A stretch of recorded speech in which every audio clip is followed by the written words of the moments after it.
نحمده ونصلي على رسوله الكريم اما بعد فاعوذ باللہ من الشیطان الرجیم بسم اللہ الرحمن الرحیم رب اشرح لی صدری ویسر لی امری واحلل عقدۃ من لسانی یفقہوا قولی رب زدنی علما اللہم فقہنا فی الدین اللہم صلی علی محمد وعلی آل محمد کما صلیت علی ابراہیم وعلی آل ابراہیم انک حمید مجید اللہم بارک علی محمد وعلی آل محمد کما بارکت علی ابراہیم وعلی آل ابراہیم انک حمید مجید۔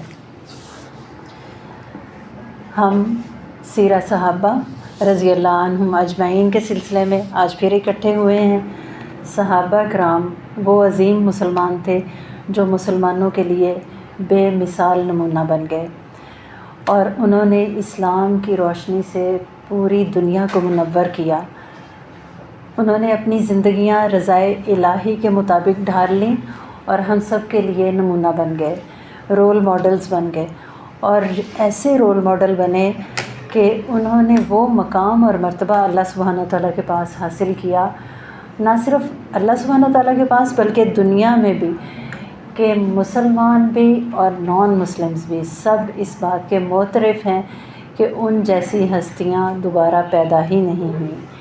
انہیں اللہ تعالیٰ نے سچی ناموری عطا کی، رسول اللہ صلی اللہ علیہ وآلہ وسلم کی اطاعت کر کے وہ ہمیشہ کے لیے امر ہو گئے۔ ان کی کردار ساز شخصیات اور سنہرے ماضی کی جھلکیاں ہمیں اپنے مستقبل کا لائحہ عمل تیار کرنے میں مددگار ثابت ہوں گی۔ جب ہم ان کی لائف کو دیکھیں گے تو پھر ہمیں پتہ چلے گا کہ ہم نے اپنے فیوچر کو کیسے پلان کرنا ہے۔ تو ہم پچھلے کچھ دنوں سے پچھلے 2 سیشنز ہمارے گزرے ہیں، حضرت ابوبکر رضی اللہ عنہ کے بارے میں پڑھ رہے ہیں۔ سیدنا ابوبکر صدیق اکبر، سب سے بڑے سچے، نہ صرف زبان سے انہوں نے سچ کر دکھایا بلکہ اپنے ہر عمل سے انہوں نے نبی صلی اللہ علیہ وآلہ وسلم کے ہر قول کو، ہر بات کو، اللہ کے ہر حکم کو سچ ثابت کر دکھایا۔ تو جب ہم سیدنا ابوبکر رضی اللہ عنہ کے بارے میں پڑھتے ہیں، دل ورطہ حیرت میں ڈوب جاتا ہے، اور ان کی خوبصورت شخصیت، بلند حوصلہ، عزم اور ولولہ حیرت انگیز ہے۔ وہ ہمیں حیرانی میں مبتلا کر دیتا ہے۔ وہ فکر آخرت میں اس قدر ڈوبے ہوئے نظر آتے ہیں کہ اپنی ساری زندگی، اپنا سارا مال، جان، وقت، ہر چیز اللہ کی راہ میں لگا کے بھی آخرت کی فکر انہیں لاحق ہے، اور اللہ سبحانہ تعالیٰ سے ہر وقت دعا گو ہیں۔ حالانکہ اللہ سبحانہ تعالیٰ نے ان کے لیے، صحابہ کرام کے لیے، قرآن پاک میں فرما دیا، رضی اللہ عنہم ورضوا عنہ، اللہ ان سے راضی ہو گیا اور وہ اللہ سے راضی ہو گئے۔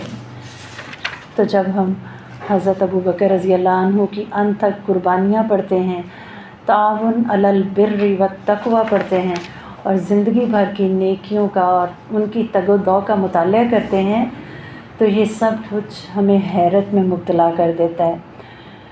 چشم حیرت ہماری پرنم ہو جاتی ہے، ان کے اوصاف کی جگمگاہٹ دل کو منور کر جاتی ہے، اور عطر بیز خوبیاں دل و دماغ کو معطر کر دیتی ہیں۔ دور سے یہ ہستیاں افسانوی کردار لگتی ہیں کہ افسانوں میں ہوتے ہوں گے ایسے لوگ، لیکن جب قریب سے ان کا مطالعہ کرتے ہیں تو ان کی نیکی اور ان کی خیر، ان کا مقدس اور حقیقی وجود اپنے ارد گرد محسوس ہونے لگتا ہے۔ وہ مشعل حق جلا کر چلے گئے، اب ہمارا کام ہے کہ ہم اسے تھام کر آگے بڑھیں، اور جب ان کی زندگیوں کا مطالعہ کرتے ہیں تو پھر ہمارے دل میں یہ تمنا کروٹ لینے لگتی ہے کہ ہم ان کے جیسے بن جائیں، اور جیسے جیسے ان کی زندگی کے بارے میں پڑھیں، اسٹڈی کریں، تو ان کی عظمتوں کے آگے ہمارے دل جھکتے چلے جاتے ہیں. اپنی کمیاں اور اپنی کوتاہیاں دل کو جھنجھوڑ کے رکھ دیتی ہیں. لہٰذا ضروری ہے کہ ان ہستیوں کے متعلق وہ سب باتیں شیئر کی جائیں ایک دوسرے سے جو کہ متاثر کن ہیں. شاید کہ یہ کوشش دوسروں کے لیے بھی مشعل راہ بن جائے. ان کی زندگی کے پرکشش حقائق اس طرح بے نقاب ہوں کہ غافل دلوں کو جگا دیں اور دوسروں کے لیے بھی خیر و برکت کا باعث ہوں. حضرت ابوبکر رضی اللہ عنہ کے بارے میں ہم پڑھ رہے تھے کہ کس طرح انہوں نے اپنی فہم و فراست کے ذریعے نبی صلی اللہ علیہ وآلہ وسلم کی رحلت کے بعد ساری اسلامک امپائر کو سنبھالا. ریاست مدینہ جو کہ اس وقت صرف مدینہ تک محدود تھی، عرب کی باؤنڈریز تک پہنچ چکی تھی، لیکن ابھی عرب سے باہر نہیں نکلی تھی. تو نبی صلی اللہ علیہ وآلہ وسلم کی رحلت جو ہے وہ ایک بہت ہی بڑا مرحلہ تھا. مسلمانوں کے لیے ایکسیپٹیبل ہی نہیں تھا. سب کے سب اس شوق میں مبتلا تھے کہ یہ کیا ہو گیا. ایسے لگتا تھا کہ اب جیسے وہ کوئی کام کر ہی نہیں سکیں گے. تو حضرت ابوبکر رضی اللہ تعالیٰ عنہ نے نہ صرف خود کو سنبھالا بلکہ تمام امت کو بھی سنبھالا اور سب کے گائیڈ بن گئے. حالانکہ یہ وہ ہستی ہیں جو لمحہ بلمحہ سائے کی طرح نبی صلی اللہ علیہ وآلہ وسلم کے ساتھ رہتے، ہر وقت ہجرت کے سفر میں بھی ساتھ ہیں، غار ثور میں بھی ساتھ ہیں، دن رات. اور نبی صلی اللہ علیہ وآلہ وسلم ہر بات حضرت ابوبکر رضی اللہ تعالیٰ عنہ سے شیئر کرتے تھے، یعنی کہ ان کے گہرے رازدان بھی تھے. وہ ایسے موقع پہ اپنے آپ کو سنبھالنا، صبر کرنا ایک بہت بڑی بات ہے. اگر حضرت ابوبکر رضی اللہ تعالیٰ عنہ اس وقت صبر کا مظاہرہ نہ کرتے تو شاید اسلام سنبھل ہی نہ پاتا. پھر نبی صلی اللہ علیہ وآلہ وسلم کا جیسے ہی وصال ہوا، سب سے پہلے جو مسئلہ رائز ہوا وہ کیا تھا؟ خلافت کا، کہ اب مسلمان کس کی بات مانیں گے، کون ان کا خلیفہ بنے گا. اور یہ معاملہ اس حد تک بڑھا کہ لڑائی جھگڑے تک نوبت پہنچ گئی. یہ حضرت ابوبکر رضی اللہ عنہ کی فہم و فراست تھی کہ انہوں نے انصار اور مہاجرین کو ایک پوائنٹ پہ اکٹھا کیا اور ان کے سامنے حضرت عمر اور ایک اور بہت کبائر صحابہ میں سے صحابی ہیں ان کا نام پیش کیا. لیکن حضرت عمر رضی اللہ عنہ نے وہاں پر ہی اسی اجتماع میں جہاں پہ سب اکٹھے ہو کے ڈیسائیڈ کر رہے تھے، حضرت ابوبکر کی بیعت کر لی اور ان کے پیچھے تمام مسلمانوں نے بھی بیعت کر لی. حضرت ابوبکر رضی اللہ عنہ کو دور خلافت کے ابتداء میں بہت سی مشکلات کا سامنا کرنا پڑا. جیسے ہی خلیفہ بنے، ملک کہہ لیں اس وقت ریاستی مدینہ میں چھوٹی سی اوپن باؤنڈریز، جیسے آج کل لاک باؤنڈریز ہے اس طرح نہیں تھا. اور اب بھی ریاست مدینہ اسٹیبلش ہو رہی تھی، ابھی سارے قبائل مسلمان ہوئے تھے. یعنی کہ آپ اس دور میں اپنے آپ کو فیل کریں کہ وہ کیسا دور تھا کہ ابھی سب ارد گرد کے قبائل نئے اسلام انہوں نے قبول کیا ہے اور وہ ایک سسٹم کو اڈاپٹ کر رہے ہیں، وہ ایک دین کو سمجھ رہے ہیں. اور نبی صلی اللہ علیہ وآلہ وسلم وفات پا جاتے ہیں. اور وفات پانے سے پہلے نبی صلی اللہ علیہ وآلہ وسلم نے ایک لشکر تیار کیا ہوا تھا اسامہ بن زید کی سربراہی میں. اسامہ بن زید اس کے سپہ سالار تھے، کمانڈر تھے. انہوں نے وہ لشکر لے کے جانا تھا. اب نبی صلی اللہ علیہ وآلہ وسلم وفات پا جاتے ہیں تو تمام صحابہ اس بات پر اتفاق کرتے ہیں کہ ہمیں اس لشکر کو نہیں بھیجنا چاہیے. اگر مجاہدین مدینہ سے نکل جائیں گے تو پھر کیا ہوگا؟ مدینہ خالی ہو جائے گا اور جو باغی ہیں، جو مرتدین ہیں، وہ مدینہ پر اٹیک کر دیں گے، چڑھائی کر دیں گے اور مسلمانوں کو مٹا دیں گے. لیکن حضرت ابوبکر رضی اللہ عنہ اکیلے تھے اس وقت اور وہ اس بات پر ڈٹ گئے کہ نہیں، یہ لشکر نبی صلی اللہ علیہ وآلہ وسلم نے خود تیار کیا ہے، یہ ضرور جائے گا. اور پھر جیسا کہ ہم نے پڑھا کہ صرف 19 ڈیز کے بعد رسول اللہ صلی اللہ علیہ وسلم وفات پا گئے ہیں، اور اس کے صرف 19 ڈیز کے بعد حضرت ابوبکر رضی اللہ عنہ نے اس لشکر کو روانہ کیا۔ یہ لشکر روانہ ہوا تو مدینہ پیچھے سے خالی ہو گیا، کیونکہ ابھی مٹھی بھر مسلمان تھے، بہت زیادہ تعداد نہیں تھی۔ تو حضرت ابوبکر رضی اللہ تعالیٰ عنہ نے اپنی فہم و فراست سے مدینہ کا دفاع کیا، چھوٹے چھوٹے گروپس بنائے، ان کو اپوائنٹ کیا مدینہ کے چاروں طرف تاکہ مدینہ کی حفاظت کی جائے۔ اس طرح جن لوگوں نے ایسی کوئی اٹیمپٹ کی انہیں آگے سے ریزسٹنٹ کا سامنا کرنا پڑا اور وہ پیچھے ہٹ گئے۔ پھر اس کے بعد عام ارتداد بھی سٹارٹ ہو گیا اور بغاوت بھی سٹارٹ ہو گئی۔ بہت سارے قبائل نے بغاوت کر دی اور انہوں نے خود مختاری کا اعلان کر دیا۔ ان لوگوں نے ریاست مدینہ کے عمال کو قتل کر دیا، یعنی کہ جو عامل وہاں پہ مقرر کیے گئے تھے ان کو قتل کر دیا اور اب علاقوں پر قابض ہو گئے۔ حضرت ابوبکر رضی اللہ عنہ نے اس بغاوت کو کچلنے کے لیے ایک پلاننگ کی اور منظم منصوبہ بنایا، اور حضرت ابوبکر رضی اللہ عنہ نے باغیوں کے نام اعلان جاری کیا۔ اس اعلان میں تھا کہ مجھے ان لوگوں کے حالات معلوم ہوئے ہیں جو پہلے مسلمان ہوئے تھے مگر اب دین سے منحرف ہو گئے ہیں۔ انہوں نے در حقیقت خدا کو پہچانا نہیں اور وہ شیطان سے قریب تر ہو گئے ہیں، حالانکہ وہ انسان کا دشمن ہے۔ میں تمہارے پاس مہاجرین اور انصار کا ایک شخص فوج کے ہمراہ روانہ کر رہا ہوں جو تمہیں خدا کی طرف بلائے گا۔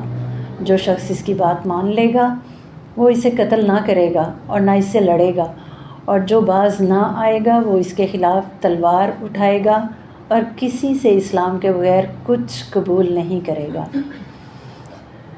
میں نے اپنے قاصد کو حکم دیا ہے کہ میری اس تحریر کو مجمع عام میں سنا دے، اور نشانی یہ مقرر کی ہے کہ جس بستی کے لوگ اذان پکاریں گے ان سے تعرض نہ کیا جائے گا۔ تو جن قبیلوں نے بغاوت کی ان میں قابل ذکر بنو تمیم ہے، بحرین کا علاقہ ہے، عمان ہے، ماہرہ اور حجاز، تہامہ و نجران، یمن، ان علاقوں میں شدید بغاوت ہوئی، اور حضرموت کا علاقہ شامل ہے۔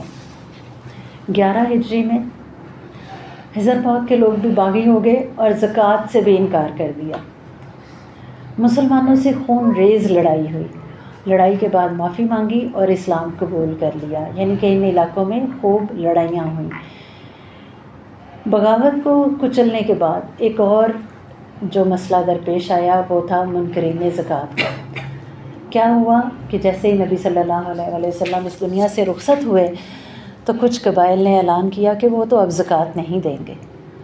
حضرت ابوبکر رضی اللہ عنہ نے فرمایا کہ یہ کیسے ہو سکتا ہے، جو شخص رسول اللہ صلی اللہ علیہ وسلم کی زندگی میں بکری کا ایک بچہ بھی زکوٰۃ دیتا تھا وہ اس سے انکار کر دے۔ اگر وہ انکار کرے گا تو میں اس کے مقابلے میں جہاد کروں گا، کیونکہ ہم سب جانتے ہیں زکوٰۃ بھی جو بیسک پلرز آف اسلام ہیں ان میں سے ایک ہے۔ وہ 5 پلرز آف اسلام جو ہیں ان کے بغیر اسلام کی بلڈنگ کھڑی ہی نہیں ہوتی۔ تو اس لیے اگر اس پلر کو ختم کر دیا جاتا تو اسلام کو بہت زیادہ خطرہ تھا۔ اس لیے حضرت ابوبکر صدیق رضی اللہ عنہ کا یہ اقدام، یہ ڈیسیژن بعد میں ثابت ہوا کہ درست ہے، حالانکہ اس وقت دیگر صحابہ نے اس کے مخالفت میں رائے دی تھی۔ انہوں نے کہا تھا کہ یہ کیسے ہو سکتا ہے کہ ہم ان کے خلاف جہاد کریں، ہم ان کے خلاف تلوار اٹھائیں، حالانکہ یہ مسلمان ہیں، تو مسلمانوں کے خلاف کیسے جہاد کیا جائے؟ لیکن حضرت ابوبکر رضی اللہ عنہ اس پر قائم رہے اور انہوں نے ان کے خلاف فوجی کارروائیاں کی۔ ان فوجی کارروائیوں کے بعد یہ فتنہ بھی ختم ہو گیا۔ تو یہ حضرت ابوبکر کی ذات تھی جس نے ان سارے فتنوں کو کنٹرول کیا۔ سر ولیم ایک بہت مشہور ہسٹورین ہیں، وہ کہتے ہیں حضرت ابوبکر کے بارے میں، he saved the nascent Islam from extinction. اس کا ترجمہ ہے کہ وہ کہتے ہیں کہ انہوں نے نوزائیدہ اسلام کو مکمل طور پر ختم ہونے سے بچایا، ایکسٹنکٹ ہونے سے بچایا۔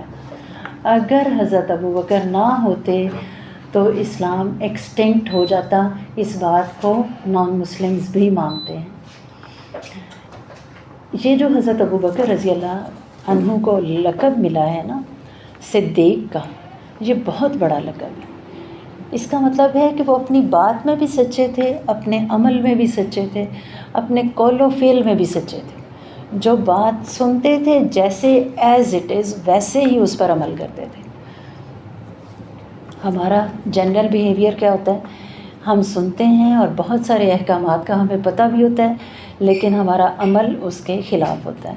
تو حضرت ابوبکر رضی اللہ عنہ نے نبی صلی اللہ علیہ وسلم کے بعد بھی ثابت کر دیا کہ وہ ذرہ برابر بھی اسلام سے نہیں ہٹیں گے اور کمپرومائز نہیں کریں گے۔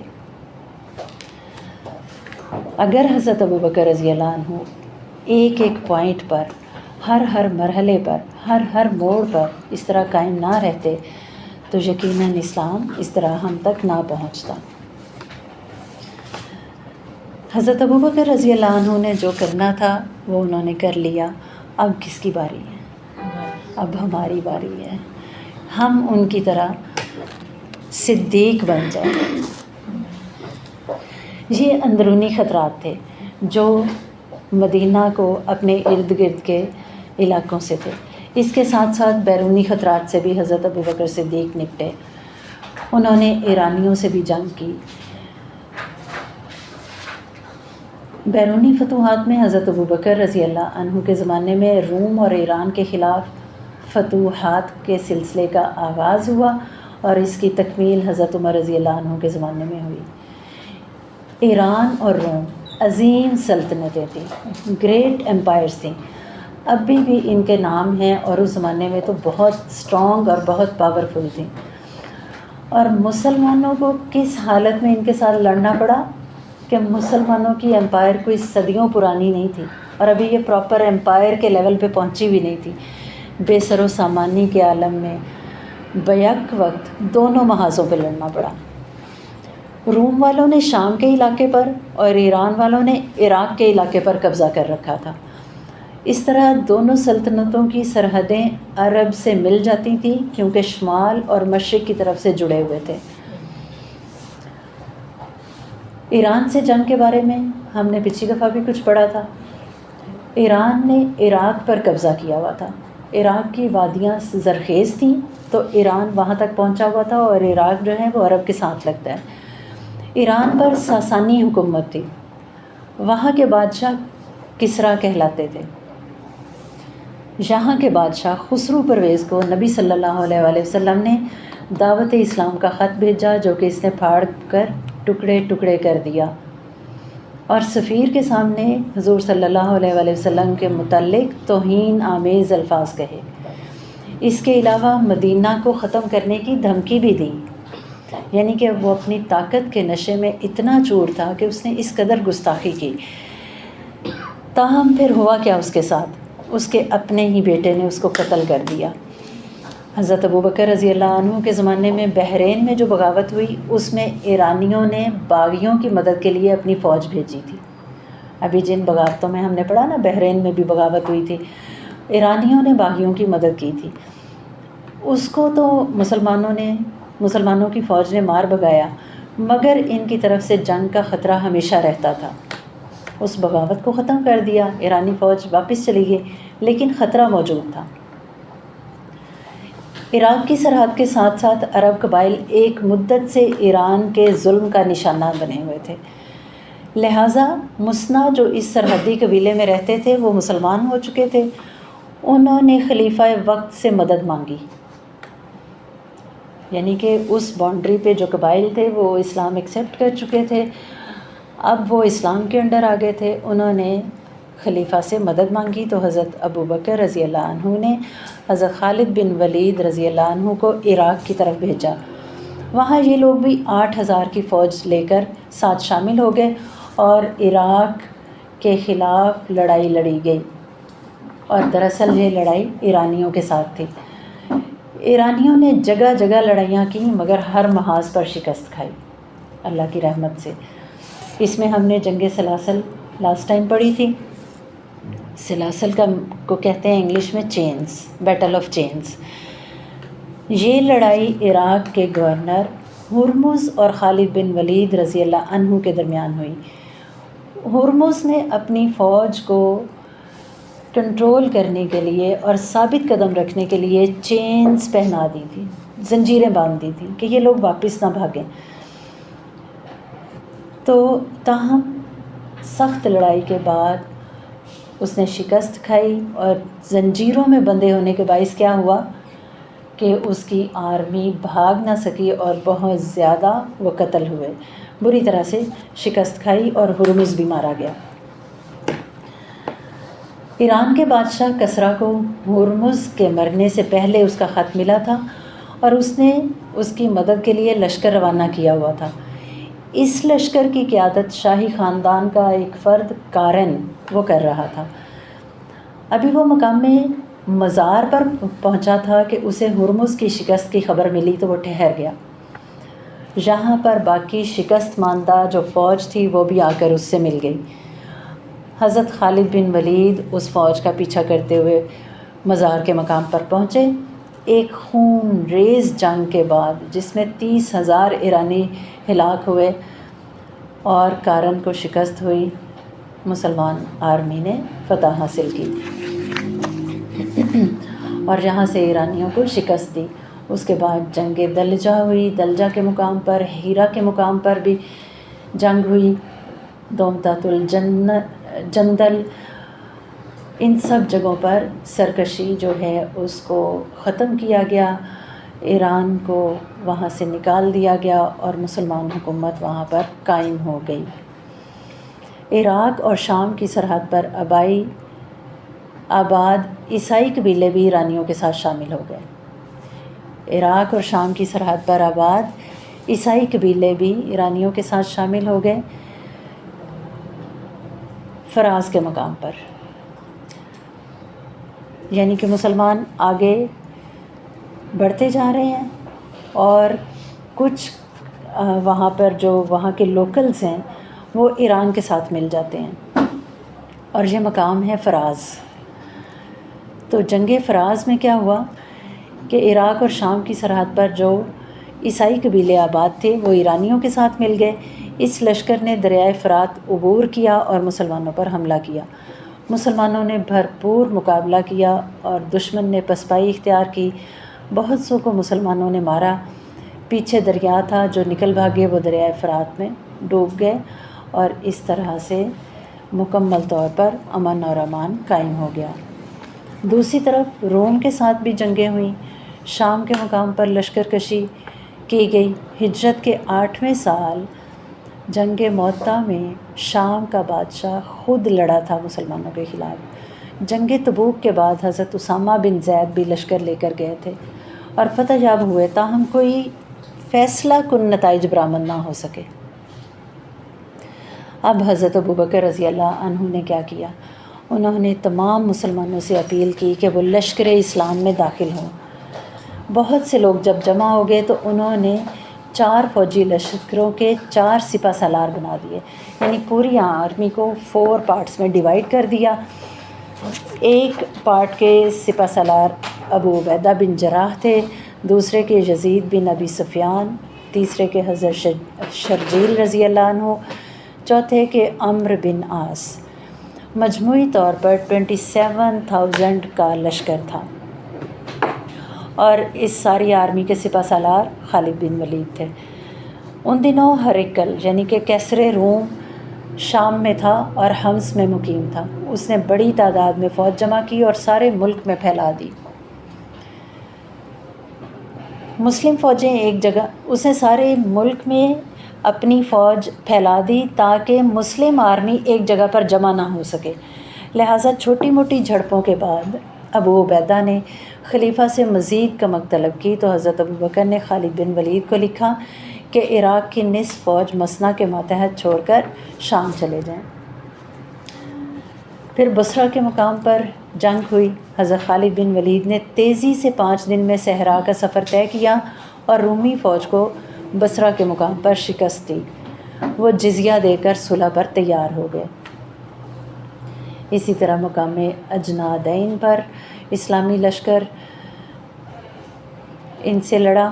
روم کے خلاف شدید جنگ ہوئی، مسلمانوں کو فتح ہوئی اور مسلمانوں نے دمشق کا محاصرہ کر لیا۔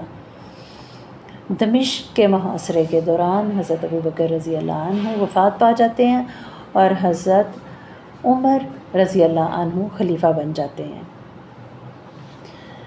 تو اس طرح حضرت ابوبکر نے بیرونی محاذ پر بھی کام کیا اور اندرونی جو پرابلمز تھیں ان کو بھی دیکھا، اور یہ ان کی فہم و فراست تھی کہ انہوں نے ایک ایسا سسٹم اسٹیبلش کر دیا کہ جو بعد میں آنے والے خلفاء کے لیے سنگ میل ثابت ہوا، مشعل راہ ثابت ہوا، اور ایک نظام بن گیا، اور اس کے مطابق وہ عمل کرتے رہے، اور اسلامی حکومت دن دگنی رات چوگنی ترقی کرتی رہی۔ اور ہم جانتے ہیں کہ حضرت عمر کے زمانے میں، حضرت عمر رضی اللہ عنہ کے زمانے میں کتنی زیادہ اسلامک امپائر پھیلی تھی۔ حضرت ابوبکر رضی اللہ عنہ نے جو مدینہ میں نظام حکومت قائم کیا اس کو دیکھ لیتے ہیں۔ مرکز خلافت مدینہ تھا، یعنی کہ کیپٹل سٹی مدینہ تھا۔ مشیر خصوصی حضرت عمر فاروق رضی اللہ تعالیٰ عنہ تھے، اور قاضی حکومت کا عہدہ بھی حضرت عمر فاروق رضی اللہ عنہ کے پاس تھا۔ خزانہ حضرت ابو عبیدہ بن الجراح کے پاس تھا۔ کتابت کا کام حضرت عثمان، حضرت زید بن ثابت انصاری کرتے تھے۔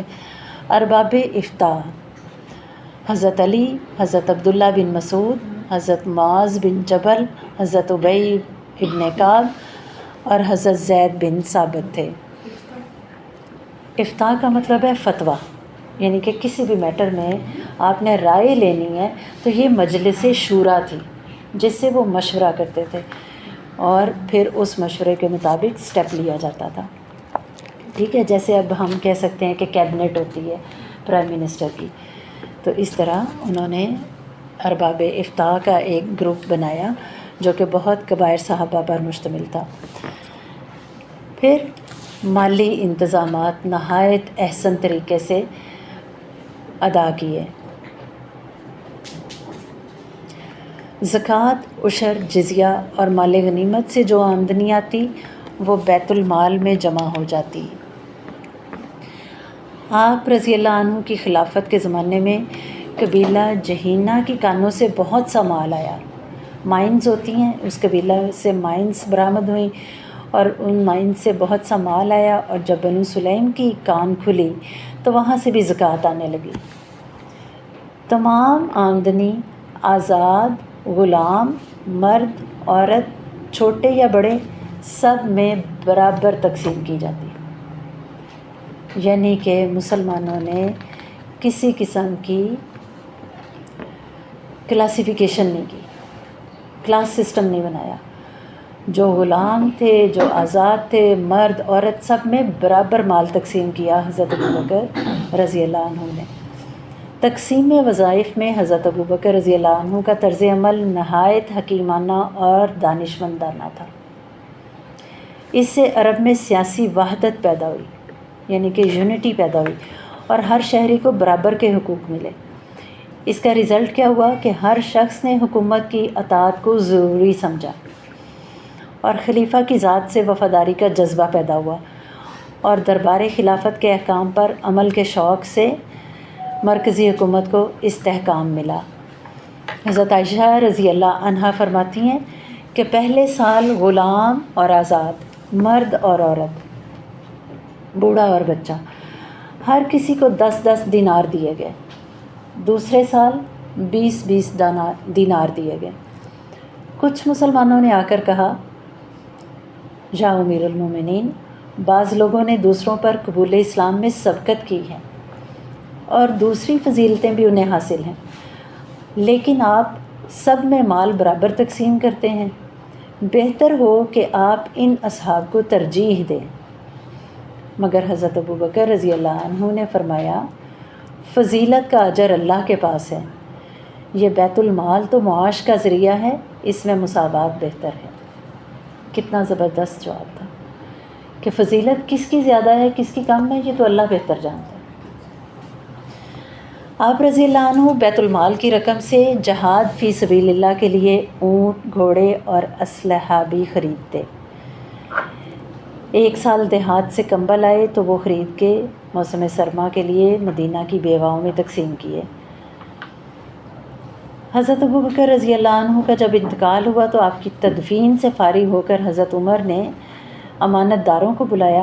حضرت عبد الرحمن بن عوف اور حضرت عثمان کو ہمراہ لے کر بیت المال میں گئے۔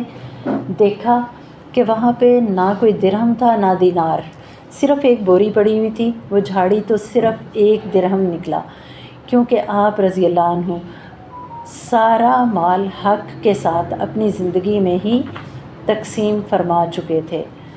حق کے ساتھ اپنی زندگی میں ہی سب کچھ تقسیم فرما چکے تھے، کچھ بھی موجود نہ تھا، نہ گھر میں نہ بیت المال میں، تو ضرورت کس چیز کی ہے؟ اپنے آپ کو ہم چیک کریں کہ مال کے ساتھ ہمارا کیا معاملہ ہے۔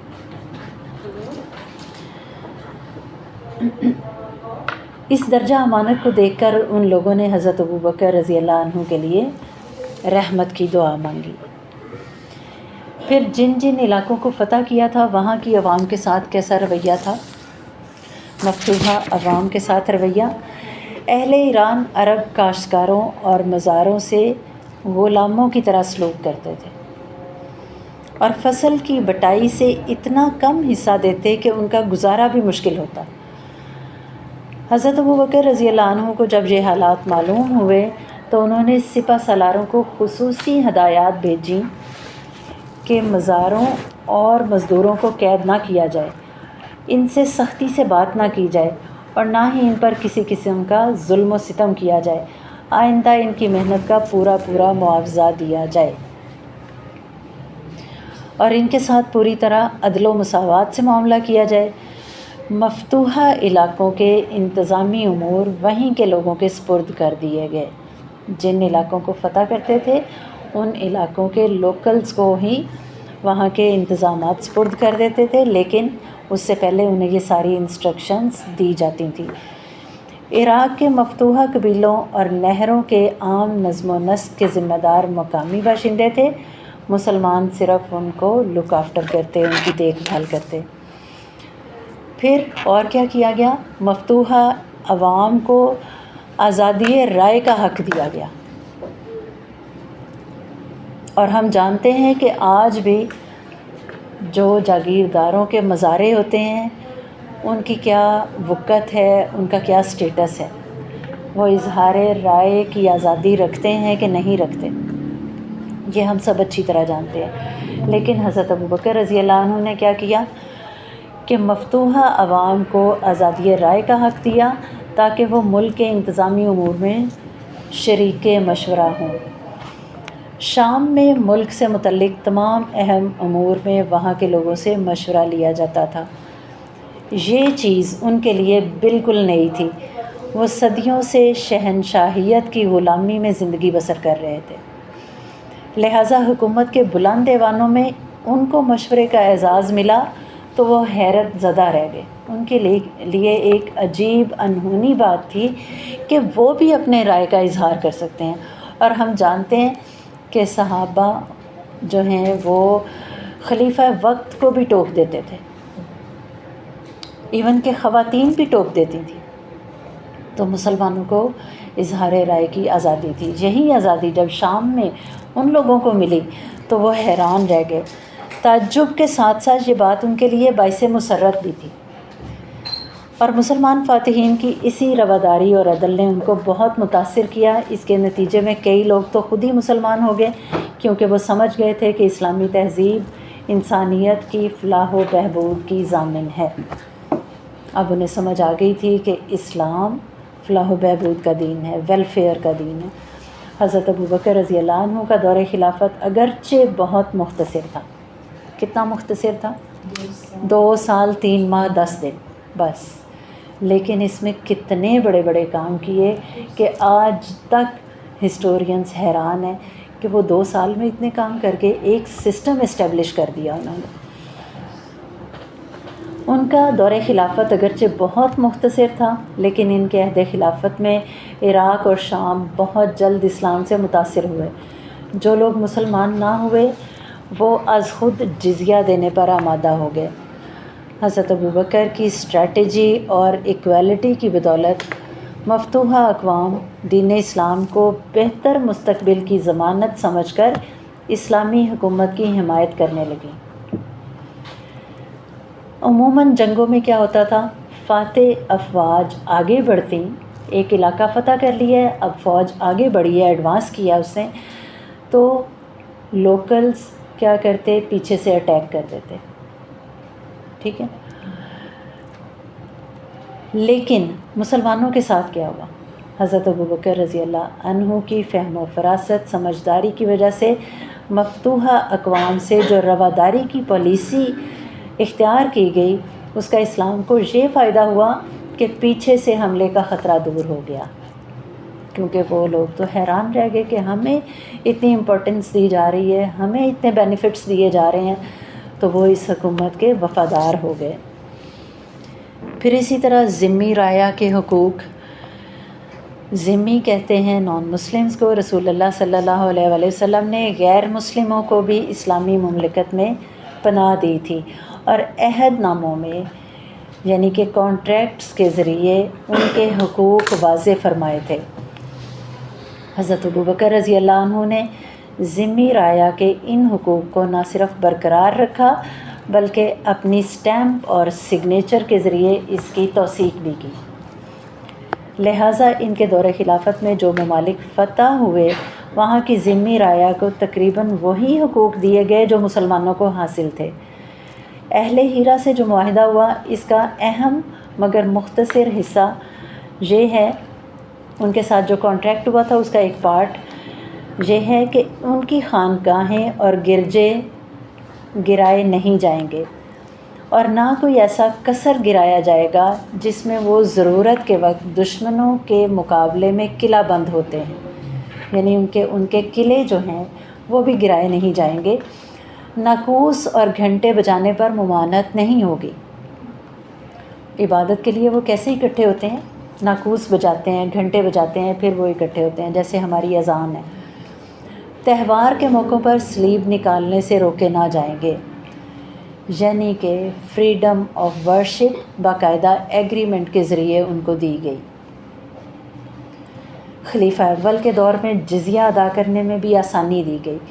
اسی معاہدے میں یہ بھی لکھا تھا کہ بوڑھے، اپاہج اور مفلس ذمی جزیہ ادا نہیں کریں گے، یعنی کہ ان سے کسی قسم کا ٹیکس نہیں لیا جائے گا، اور بیت المال ان کی کفالت کرے گا، نان مسلمز کو سپورٹ کرے گا فائنینشلی بیت المال۔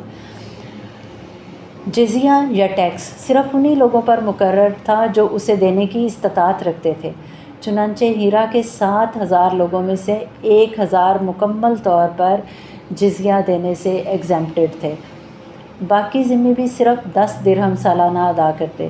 یہ مسلمانوں کی غیر معمولی مذہبی رواداری کا ثبوت تھا، اور رعایا پروری کی مثال کا ایک عالمی نمونہ۔ پوری ورلڈ کے سامنے نان مسلمز کو کیسے ٹریٹ کیا، ان علاقوں کو فتح کیا، ان کو سارے رائٹس دیے، انہیں پروٹیکشن دی، اور جو لوگ جزیہ نہیں دے سکتے تھے انہیں ایگزمپٹ بھی کر دیا۔ اور آج اس ترقی یافتہ دور میں، جب کہ UN کے چارٹر موجود ہیں، بیسک ہیومن رائٹس کی کیسے دھجیاں بکھیری جا رہی ہیں ہم سب کی آنکھوں کے سامنے، اور یہ ہے اسلامک ویلیوز، اسلامک سسٹم جو ہم پڑھ رہے ہیں۔ فوجی نظام، عہد نبوت میں کوئی باضابطہ فوجی نظام نہ تھا۔ جب ضرورت پیش آتی، صحابہ کرام شوق و جذبے سے جہاد کے لیے جمع ہو جاتے۔ حضرت ابوبکر رضی اللہ عنہ نے فوج کو مزید آرگنائز کیا۔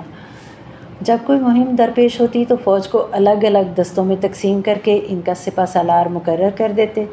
چنانچہ شام کی طرف جو فوج روانہ کی، اس میں قومی حیثیت سے تمام قبائل کے علیحدہ افسر اور ان کے الگ الگ جھنڈے تھے۔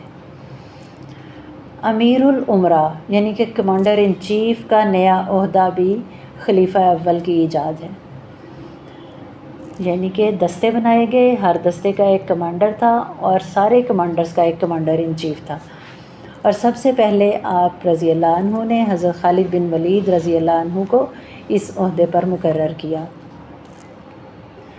جب حضرت خالد بن ولید نے میدان جنگ میں ہر دستے کی جگہ اور اس کا کام متعین کر دیا، مجاہدین اسلام کو رومیوں کی باقاعدہ فوج کے مقابلہ میں اس دستہ بندی سے بڑی مدد ملی۔ لہٰذا دوران جنگ کسی ترتیب اور نظام کے نہ ہونے کی وجہ سے فوج میں جو ابتری پھیلنے کا خطرہ ہوتا تھا اس کا سدباب ہو گیا، یعنی کہ اپنی فوج کو کمانڈز دینا بھی کمانڈر کے لیے آسان ہو گیا۔ پھر فوج کی اخلاقی تربیت۔ رسول اللہ صلی اللہ علیہ وآلہ وسلم اور خلفائے راشدین کے عہد میں جنگوں کا مقصد کیا تھا؟ اللہ کا کلمہ بلند کرنا۔ اس لیے ہمیشہ یہی کوشش کی گئی کہ اس مقصد عظیم کے لیے جو فوج تیار ہو وہ اخلاقی بلندی میں تمام دنیا کی فوجوں سے بالا تر ہو۔ رسول اللہ صلی اللہ علیہ وآلہ وسلم کے بعد حضرت ابوبکر رضی اللہ عنہ نے بھی فوج کی اخلاقی تربیت کو اولین ترجیح دی۔ جب بھی فوج کسی مہم پر روانہ ہوتی تو وہ خود دور تک پیدل ساتھ جاتے اور امیر لشکر کو نصیحت کرنے کے بعد رخصت کرتے۔ چنانچہ شام کی جانب جب فوج روانہ ہوئی تو سپہ سالار حضرت اسامہ بن زید ان سے فرمایا، تم ایک ایسی قوم کو پاؤ گے جنہوں نے اپنے آپ کو اللہ کی عبادت کے لیے وقف کر دیا ہے، ان کو چھوڑ دینا۔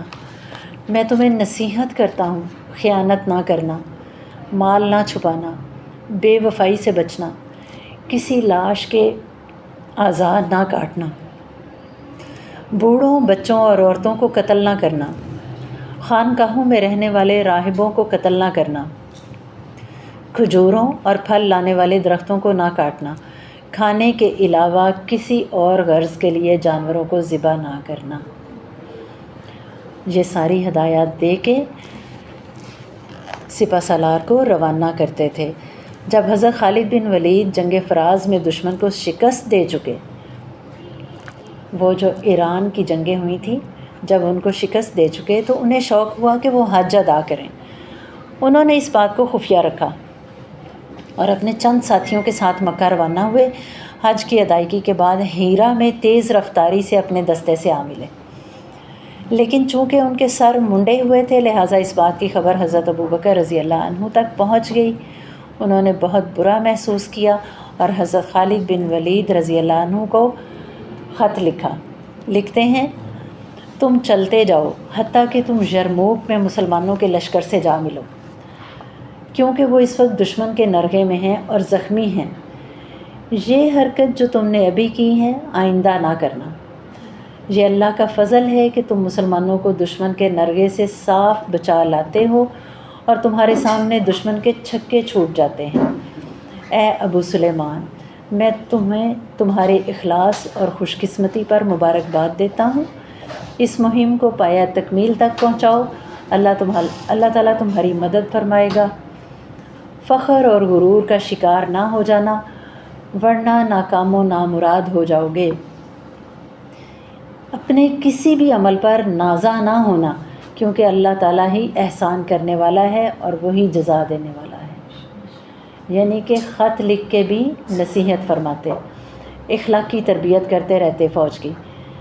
حضرت ابوبکر رضی اللہ عنہ اگرچہ جسمانی طور پر ضعیف ہو چکے تھے، لیکن اس کے باوجود خود جا کر فوجی چھاؤنیوں کا معائنہ کرتے اور سپاہیوں میں جو اخلاقی خرابیاں نظر آتی انہیں قرآن و سنت کے مطابق دور کرتے، قبائل کی باہمی رقابت کو دبا کر اسلامی رواداری کا درس دیتے، ان کو سبق سکھاتے، ان کی اخلاق و عادات کی اصلاح کے لیے ہمہ وقت مصروف رہتے۔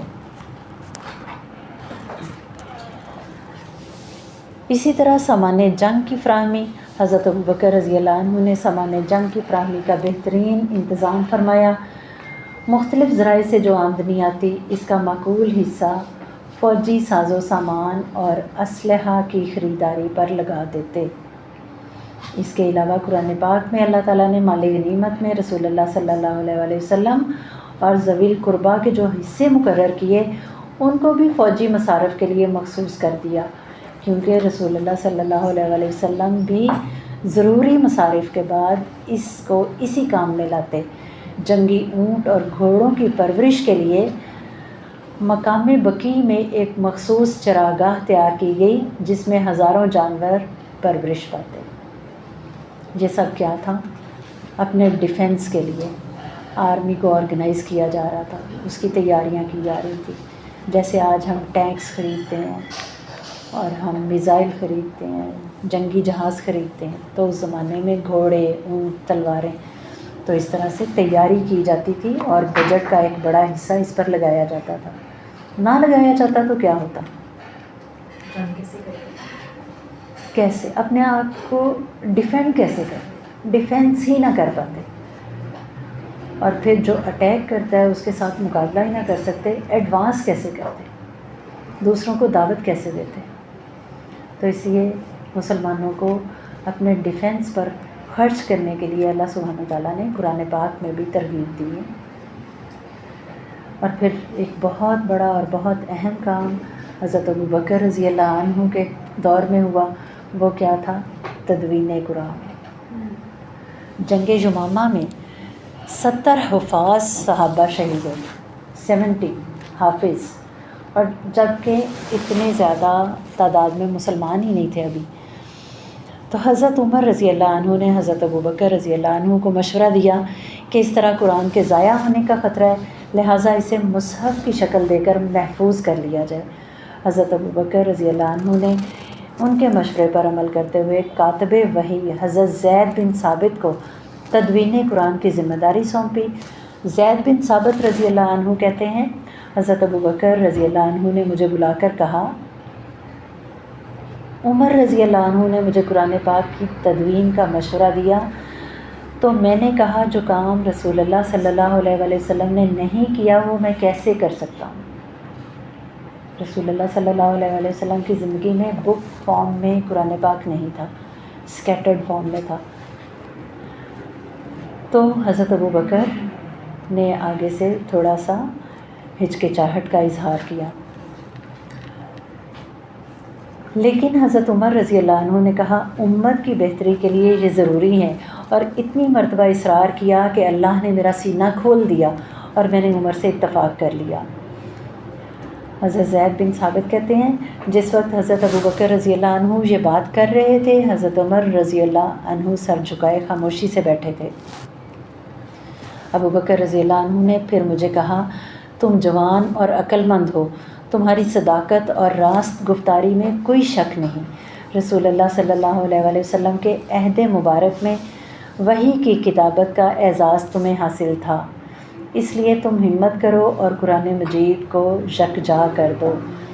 زید رضی اللہ عنہ کہتے ہیں، واللہ اگر مجھے یہ حکم دیا جاتا کہ پہاڑ ایک جگہ سے اٹھا کر دوسری جگہ کر دو تو یہ کام میرے لیے قرآن مجید کو جمع کرنے سے زیادہ آسان ہوتا، لیکن حضرت عمر رضی اللہ عنہ اور حضرت ابوبکر رضی اللہ عنہ کے بارہا کہنے پر اللہ نے میرا بھی سینہ کھول دیا اور میں نے بھی یہ خدمت سر انجام دینے کا وعدہ کیا اور پھر قرآن مجید کو جمع کیا۔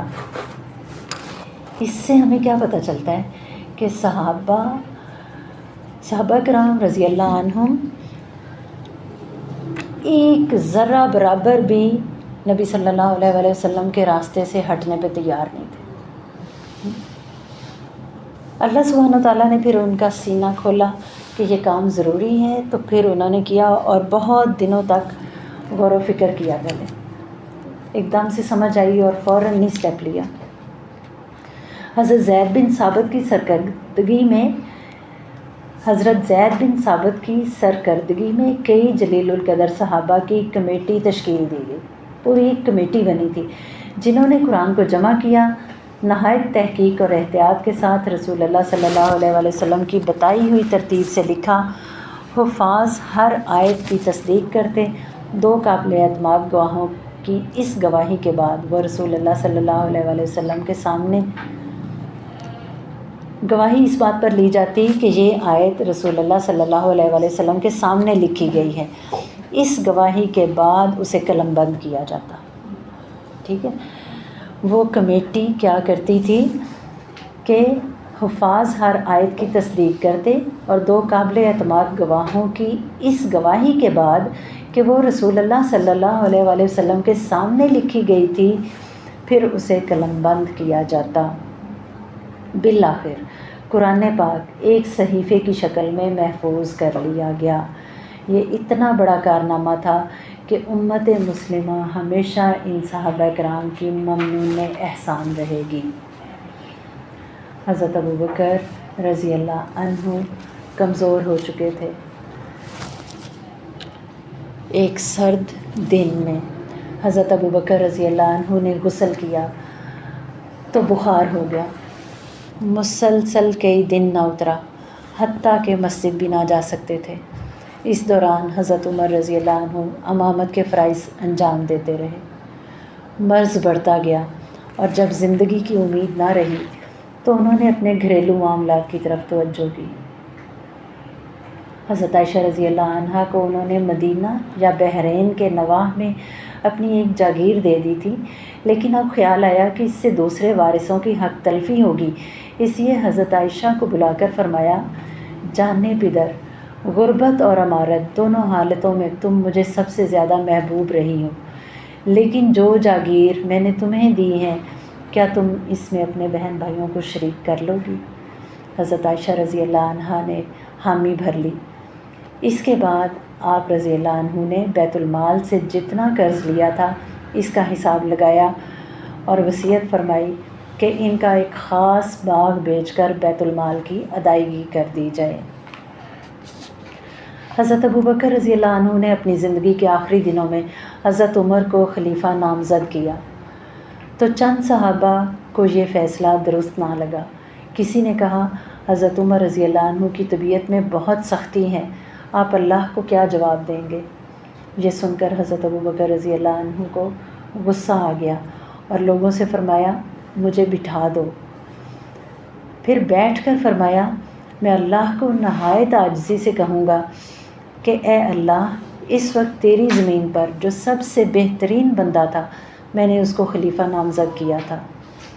اس کے بعد اپنی بیٹی عائشہ رضی اللہ عنہا سے کہا، مسلمانوں کی ملکیت میں سے میرے پاس صرف یہ ایک حبشی غلام، یہ پانی لانے والا اونٹ اور یہ ایک پرانی چادر ہے۔ میرے انتقال کے بعد یہ چیزیں عمر کو روانہ کر دینا۔ ان کی وصیت کے مطابق بیت المال کی یہ چیزیں حضرت عائشہ رضی اللہ عنہا نے حضرت عمر کو روانہ کیں تو حضرت عمر رضی اللہ عنہ رو پڑے اور فرمایا، اے ابوبکر رضی اللہ عنہ، اللہ آپ پر رحم و کرم کی بارشیں کرے، آپ نے تو مجھ پر بوجھ لاد دیا ہے۔ اس واقعے سے دونوں خلفائے راشدین کے تقویٰ کی انتہا ظاہر ہوتی ہے۔ کتنا مال تھا جو ملا اور اس پر بھی وہ کہتے ہیں کتنا بوجھ لاد دیا ہے۔ پھر کچھ ضروری وصیتیں کی۔ جب حضرت ابوبکر رضی اللہ عنہ شدید بیمار ہو گئے تو حضرت عمر رضی اللہ عنہ کو بلا کر امور سلطنت کے بارے میں ضروری ہدایات دیتے ہوئے فرمایا، عمر، جو میں کہتا ہوں غور سے سنو، پھر اس پر عمل کرنا۔ آج دوشنبہ کا دن ہے اور مجھے امید ہے کہ میں آج رات انتقال کر جاؤں گا۔ یعنی کہ کتنے ویک ہوں گے، کتنی نکاہت طاری ہوگی اس وقت، لیکن فکر دیکھیں کیسی ہے کہ امت کے لیے پریشان ہے، اپنی ذمہ داریوں کے لیے پریشان ہے اور وصیت کر رہے ہیں۔ کہتے ہیں آج دوشنبہ کا دن ہے اور مجھے امید ہے کہ میں آج رات انتقال کر جاؤں گا۔ اگر میں انتقال کر جاؤں تو شام ہونے سے پہلے، اور اگر مجھے رات تک دیر لگے تو لوگوں کو بلا کر سپہ سالار مسنہ کے ساتھ عراق کی مہم پر روانہ کر دینا، یعنی کہ کوئی کام ڈیلے نہ ہو میری فوتگی کی وجہ سے۔ میری موت کی مصیبت خواہ کتنی ہی عظیم کیوں نہ ہو، تم کو دین کے احکام اور